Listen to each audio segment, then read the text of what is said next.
प्यारे बच्चों, आज हम पैसिव वॉइस चैप्टर के अंतर्गत फ्यूचर परफेक्ट टेंस के सेंटेंसेस को पैसिव वॉइस में बदलना सीखेंगे। फ्यूचर परफेक्ट टेंस की परिभाषा या उसकी पहचान आपको पता होगी कि जब किसी वाक्य के अंत में मुख्य क्रिया में चुका होगा, चुकी होगी, चुके होंगे आदि शब्द आते हैं तो वह वाक्य फ्यूचर परफेक्ट टेंस का वाक्य होता है।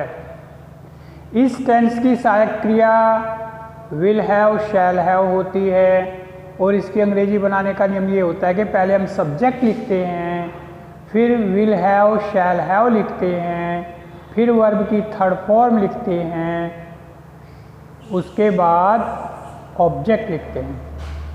पहले क्या लिखते हैं? Subject future perfect tense. तो क्या नियम होगा इसका? पहले हम सब्जेक्ट लिखेंगे, फिर विल हैव या शैल हैव लिखेंगे, उसके बाद वर्ब की थर्ड फॉर्म लिखेंगे, उसके बाद ऑब्जेक्ट लिखेंगे और बाकी बचे जो बाद में लिखेंगे।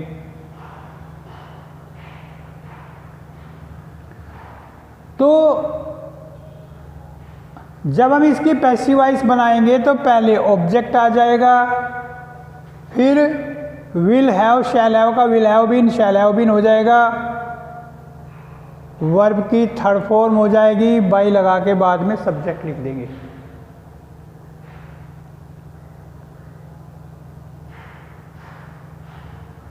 सपोज कीजिए ये एक सेंटेंस है, मैं शाम तक यह कार्य समाप्त कर चुका हूँगा या कर चुकूँगा, तब भी एक ही बात है। तो पहले हम सब्जेक्ट लिखेंगे इसमें, मैं शाम तक यह कार्य समाप्त कर चुका हूँगा। तो समाप्त में ज़्यादा वाक्य के अंत में होती है मुख्य क्रिया, ये मुख्य क्रिया मैं ये समाप्त कर चुकना, समाप्त कर चुका हूँगा, ये मुख्य क्रिया है। आप इसमें कौन लगाओ, कौन समाप्त कर चुका होगा? मैं। क्या समाप्त कर चुका हूँगा? यह कार्य। तो यह कार्य ऑब्जेक्ट है, कौन समाप्त कर चुकेगा? मैं, ये सब्जेक्ट है और ये वर्ब है। तो क्या होगा? पहले लिखेंगे सब्जेक्ट, पहले क्या लिखेंगे? सब्जेक्ट और फिर विल हैव या शैल हैव और फिर वर्ब की थर्ड फॉर्म और फिर ऑब्जेक्ट लिखेंगे, बाकी बचे जो बाद में लिखेंगे। तो क्या होगा? पहले सब्जेक्ट मैं, आई के साथ शैल हैव, वी के साथ भी शैल हैव, बाकी सब के साथ विल हैव। तो आई है तो subject I shall have, verb क्या है? समाप्त करना, समाप्त करने की अंग्रेजी फिनिश, फिनिश की थर्ड फॉर्म फिनिश। तो ये हो गया आई शैल हैव फिनिश। क्या? यह कार्य। ऑब्जेक्ट हो गया this work, I shall have finish this work. शाम तक फ्यूचर परफेक्ट टेंस में तक की अंग्रेजी बाई लगाते हैं। शाम तक बाई द इवनिंग, सोमवार तक बाई मंडे, इतवार रविवार तक बाई संडे, 2022 तक बाई 2020। तो I shall have completed this work by the evening. अब हमें इसकी पैसिव वॉइस बनानी, तो हम क्या करेंगे? इस वाक्य में पहले छांटेंगे भाई सब्जेक्ट वर्ब ऑब्जेक्ट क्या है। I shall have completed, I subject है, शैल हैव कंप्लीटेड ये वर्ब है। क्या? मैं पूरा कर चुकूंगा, गलत लिख दिया। समाप्त करना फिनिश्ड, कंप्लीट पूरा करना होता है। I shall have finished this work. तो क्या समाप्त कर चुकूंगा? यह कार्य। तो क्या के उत्तर मिला? जो ऑब्जेक्ट है। तो इस ऑब्जेक्ट को पहले लिखेंगे। तो पैसिव वॉइस क्या होगी? यह कार्य समाप्त किया जा चुका होगा मेरे द्वारा शाम तक। तो यह कार्य समाप्त, तो ऑब्जेक्ट है दिस वर्क, तो हम पहले लिखेंगे दिस वर्क, ऑब्जेक्ट पहले लिखेंगे this work will have been finished by me, आगे शाम तक by the evening. This work will have been, shall have been, verb की third form, will have been finished, ये होगी वर्ब की थर्ड फॉर्म फिनिश्ड। तो दिस वर्क ये object हो गया, और विल हैव बीन फिनिश्ड ये वर्ब हो गया और बाय लगा के सब्जेक्ट हो गया बाय मी।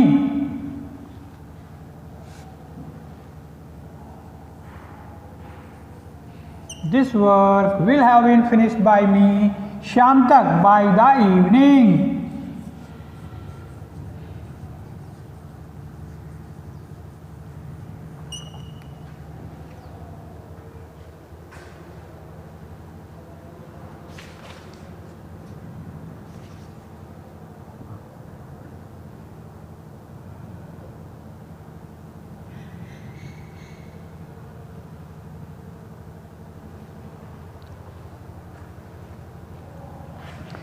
और देखिए दूसरा एग्जाम्पल,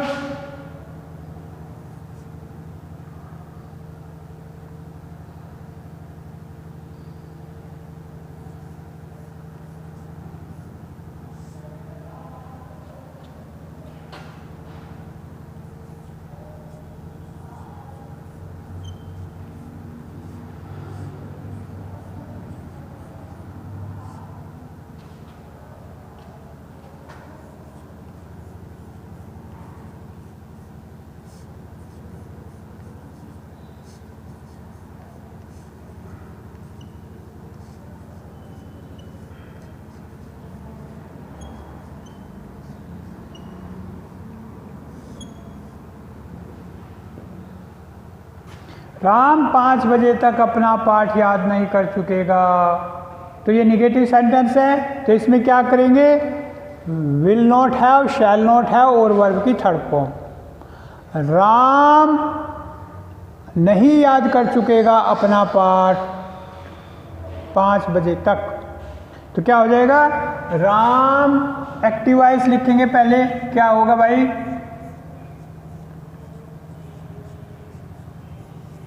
पहले सब्जेक्ट राम, उसके बाद will have, shall have, verb की थर्ड फॉर्म। याद करने की अंग्रेजी लर्न, लर्न की थर्ड फॉर्म लर्न, तो याद कर चुकेगा will have learn, Ram will have learn, Ram याद कर चुकेगा क्या, अपना पाठ, हिज लेसन।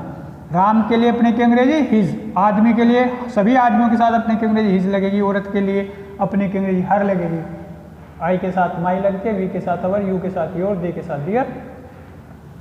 तो Ram will have learn his lesson, Ram अपना पाठ याद कर चुकेगा। और नहीं याद कर चुकेगा तो विल नॉट, नहीं है इसमें तो will not have, shell not have से पहले लगेगा not, will not have, shell not have. Ram will not have learn his lesson bye 5 o'clock।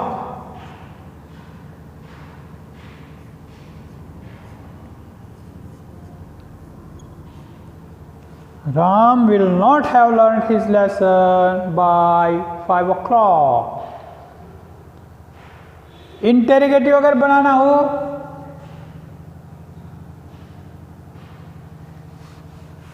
इसका पैसिवाइज बनाने, अभी तो Ram will not have learned his lesson bye 5 o'clock, तो ये सब्जेक्ट है, विल नॉट हैव लर्नड ये वर्ब है, क्या याद नहीं कर चुका, हिज लेसन उसका पाठ, ये ऑब्जेक्ट है, तो पहले ऑब्जेक्ट लिखेंगे, उसका पाठ याद नहीं किया जा चुकेगा राम के द्वारा 5 बजे तक, कैसे लिखेंगे, हिज लेसन, ये ऑब्जेक्ट हो गया पहले, his lesson will not have been learned by Ram by 5 o'clock। तो his lesson will not have been, verb की third form learn, his lesson will not have been learn by Ram by 5 o'clock।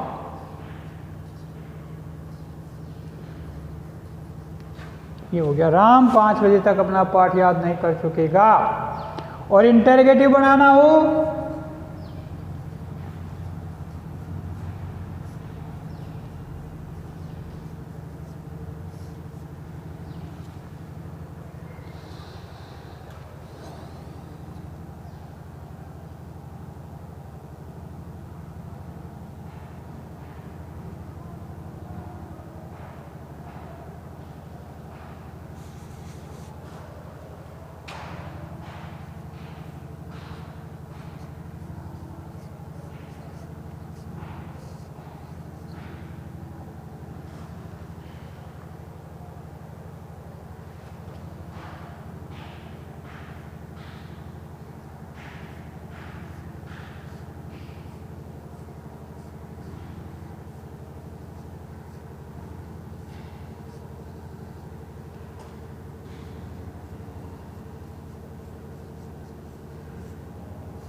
क्या तुम्हारे आने से पहले चपरासी कमरा साफ कर चुका होगा। तो असली वाक्य है क्या चपरासी कमरा साफ कर चुका होगा। ये तो है फ्यूचर परफेक्ट टेंस में, और इसमें दो काम हैं तुम्हारे आने से पहले। फ्यूचर परफेक्ट टेंस में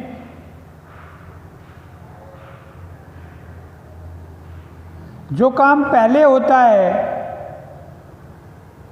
वो तो फ्यूचर परफेक्ट टेंस में ट्रांसलेट करते हैं, और बाद का काम प्रेजेंट इंडेफिनिट टेंस में ट्रांसलेट करते हैं। तो ये ऐसे लिखा जाएगा क्या चपरासी कमरा साफ कर चुका होगा पहले तुम्हारे आने से। तो कैसे लिखा जाएगा, इंटरोगेटिव बनाने के लिए विल शैल को पहले लिख देंगे, क्या चपरासी कमरा साफ कर चुका होगा। Will the peon have cleaned the room.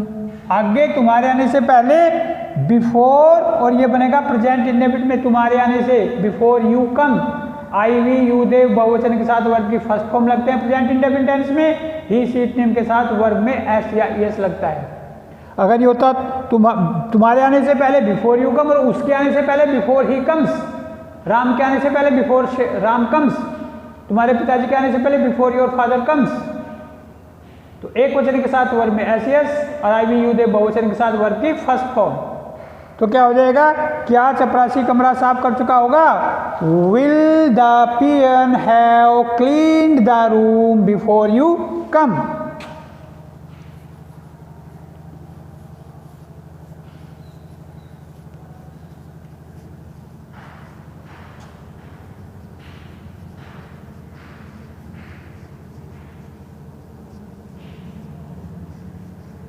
Will the peon have cleaned the room before, पहले, काहे से पहले, before you come, तुम्हारे आने से पहले, यानी तुम आते हो इससे पहले। अब इसको पैसिव वॉइस में बदलना, तो जो पास्ट, जो फ्यूचर परफेक्ट टेंस का सेंटेंस है उसे ही पास्ट में बदला जाएगा।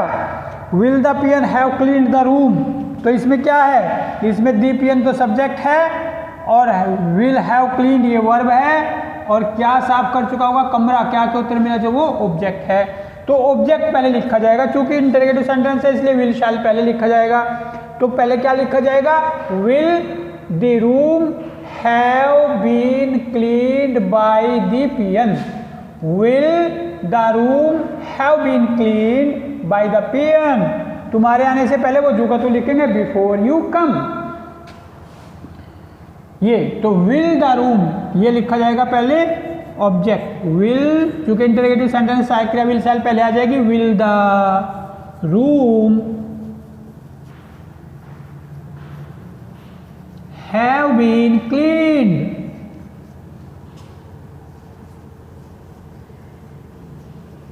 Bye the peon before you कम।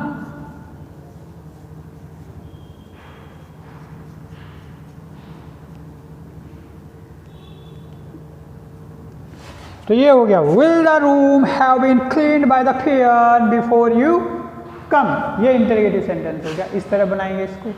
मान लो कोई क्वेश्चन सेंटेंस है भाई,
रेलगाड़ी के आने से पहले यात्री टिकट क्यों नहीं खरीद चुके होंगे?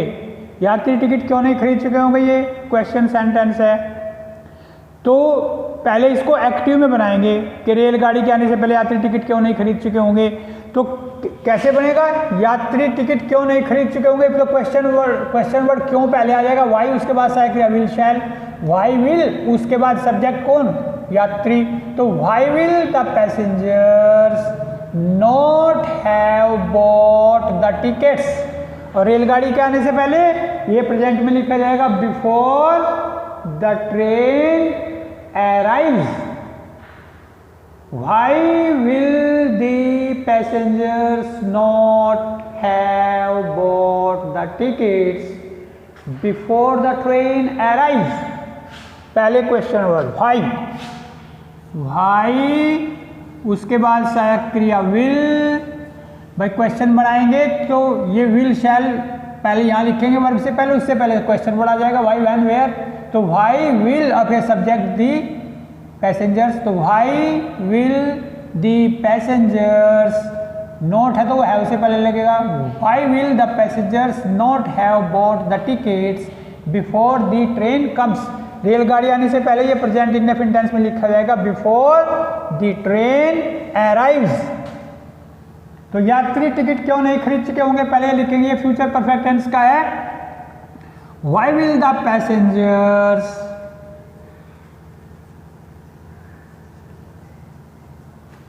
not have bought the tickets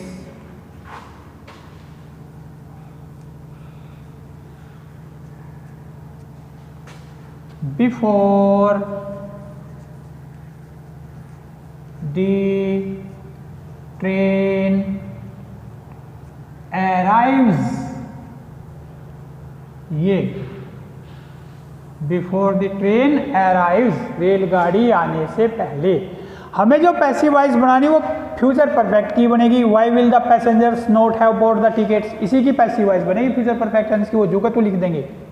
तो इसमें ये क्वेश्चन वर्ड है, ये सहायक क्रिया है, ये सब्जेक्ट है दी पैसेंजर्स, और ये नॉट हैव बॉट ये वर्ब है, और क्या नहीं खरीद चुके होंगे, टिकट्स, ये ऑब्जेक्ट है। तो पहले ऑब्जेक्ट लिखेंगे पैसिव वॉइस बनाते समय, चूंकि क्वेश्चन सेंटेंस है तो ये क्वेश्चन वर्ड और सहायक क्रिया ये पहले लिखी जाएगी। तो क्या लिखा जाएगा, वाई विल, अब ऑब्जेक्ट दी टिकट्स, उसके बाद नॉट हैव बीन और वर्ब की third form, why will the tickets not have been, जब नेगेटिव बनाते हैं तो नॉट हैव बीन लग जावे, will not have been, shall not have been. तो why will the tickets not have been bought by the passengers,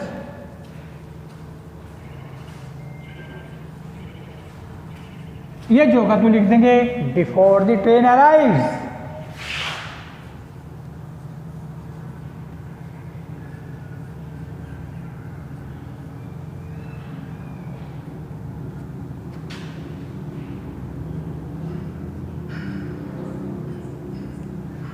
तो ये हो गया, why will the tickets not have been bought by the passengers before the train arrives.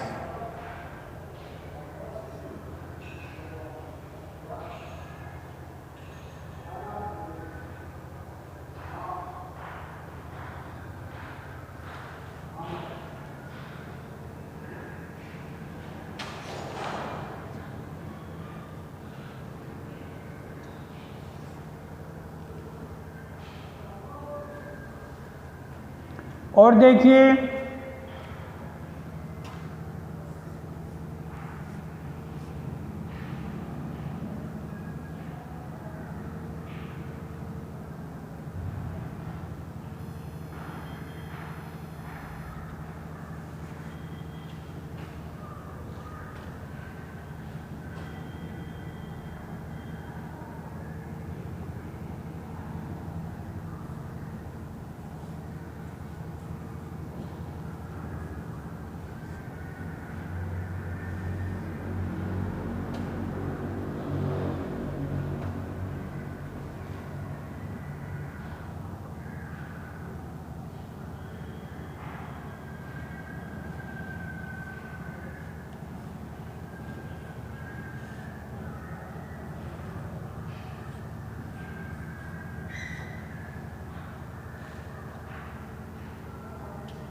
Way cricket match कैसे हार चुके होंगे?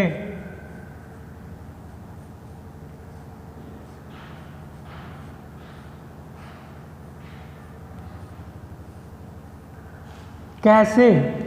How will they have lost the cricket match?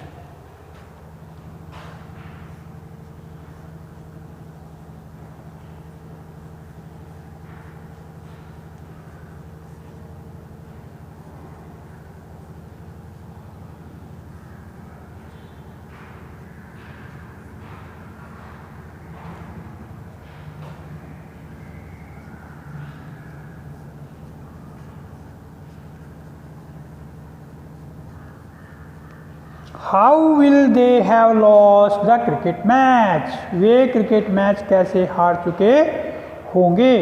ये active voice है।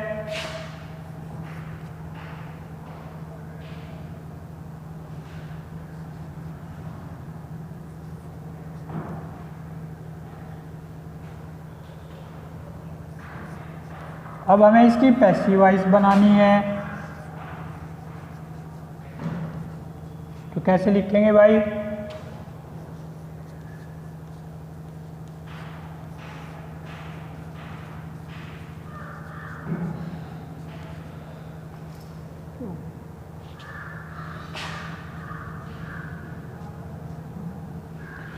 पहले क्वेश्चन वर्ड, फिर सहायक क्रिया, फिर ऑब्जेक्ट। ऑब्जेक्ट क्या? They will have lost the match. They will have lost the cricket match. Way cricket match हार चुके। क्या हार चुके होंगे? The cricket match. ये ऑब्जेक्ट है। तो हाउ विल के बाद पहले इसे लिखेंगे, पहले क्वेश्चन वर्ड फिर सहायक क्रिया। How will the cricket match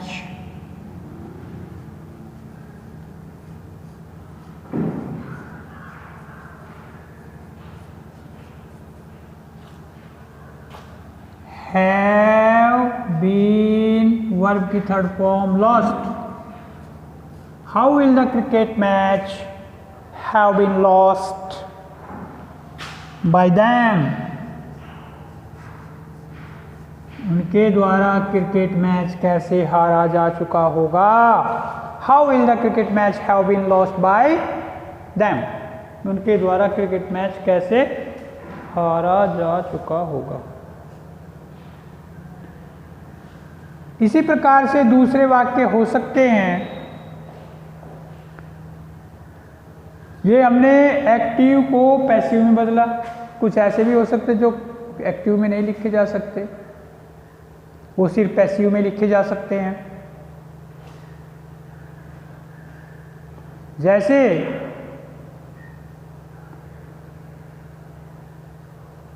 सब कपड़े धोए जा चुके होंगे। All the clothes will have been washed. पहले ऑब्जेक्ट, फिर will have been, shall have been, verb की थर्ड फॉर्म। सभी आवारा पशु पकड़े जा चुके होंगे।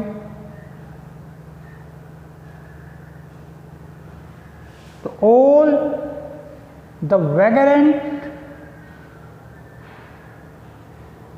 Animals will have been cot.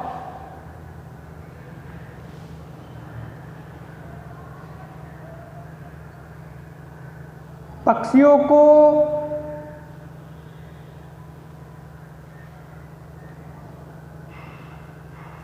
छोड़ा जा चुका होगा। The birds will have been released या will have been freed.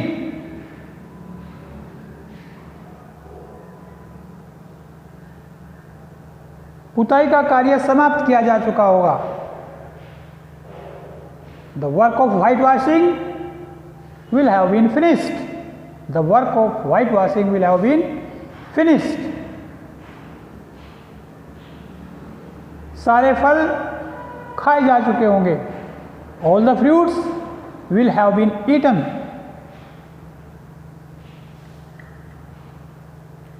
All the fruits will have been eaten. मेहमानों का स्वागत किया जा चुका होगा। The guests will have been welcomed.